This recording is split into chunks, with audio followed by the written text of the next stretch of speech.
સાહેબ, બલિદાન આપવાનું થાય. રસ્તા ઉપર પોલીસ આપણને ઉપાડી જાય, આપણે ડિટેન કરે, જેલમાં પૂરે, પછી આમ પોલીસ જોવે, જીપ જોવે ને આપણી આમ થવા માંડે અને આમ છાયામાં હંતાવા માંડીએ તો રહેવા દેજો, આપણે કઈ ઉતાવળ નથી કરવી. તો સાહેબ જો આજે આ લોકો 3 દિવસની અંદર, આજે થઈ 9 તારીખ, 10, 11 ને 12 3 દિવસ આપણે એમને આપીએ કે 3 દિવસની અંદર જો આ લોકો કોઈ કાર્યવાહી ન કરે,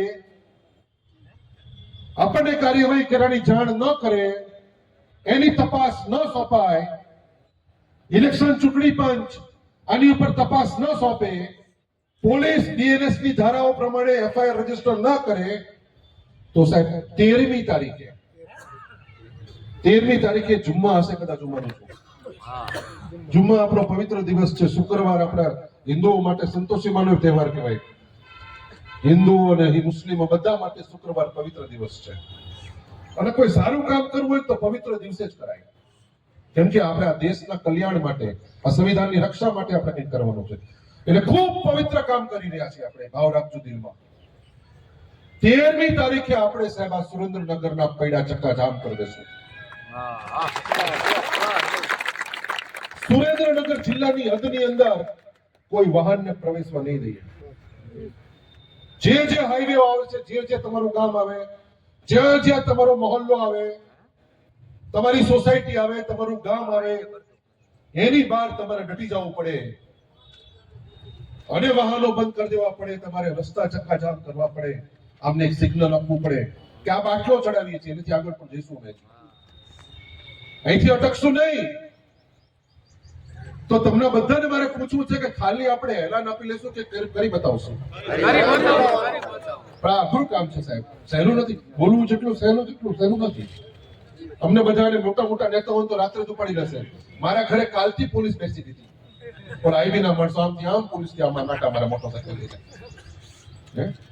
ગમે એમ કરીને નૌશાદભાઈનો રોકી રાખો, કઈક ટાઈમ બગાડીએ, એ સભા પૂરી થઈ જાય ત્યાં સુધી રોકી રાખીએ એમને. આ બધા ષડયંત્રો કરવા દેવાના, એમનું કામ છે. પણ જયારે આ એલાન થોડું વધારે પડતું છે, અને એની અંદર તો ભોગ આપવાનો થાય સાહેબ, બલિદાન આપવાનું થાય. રસ્તા ઉપર પોલીસ આપણને ઉપાડી જાય, આપણે ડિટેન કરે, જેલમાં પૂરે, પછી આમ પોલીસ જોવે, જીપ જોવે ને આપણી આમ થવા માંડે અને આમ છાયામાં હંતાવા માંડીએ તો રહેવા દેજો, આપણે કઈ ઉતાવળ નથી કરવી. સમજીને જ આ પાડજો. ખાલી મને રાજી કરવાની, આપણે જે કરી શકીએ જ કરવાનું સાહેબ, ન કરી શકીએ નહીં કરવાનું.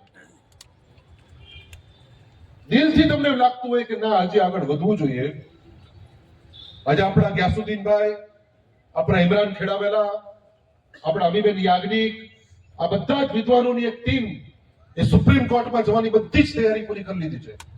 અને એ લોકો આજકાલની અંદર સુપ્રીમ કોર્ટમાં પિટિશન દાખલ થઈ જવાની છે. એ રસ્તો આપણો ચાલુ છે, એ રસ્તે આપણું કામ ચાલુ છે.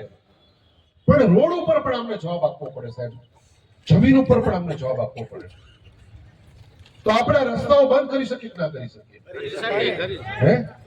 પોલીસ આવીને દંડા મારશે, શું કરશો? અમને કર્યા હતા ને ચક્કાજામ. ઓલા ફુવારા મારશે પાણીના, શું કરશો? કે ભાગી જશું મેદાન છોડી?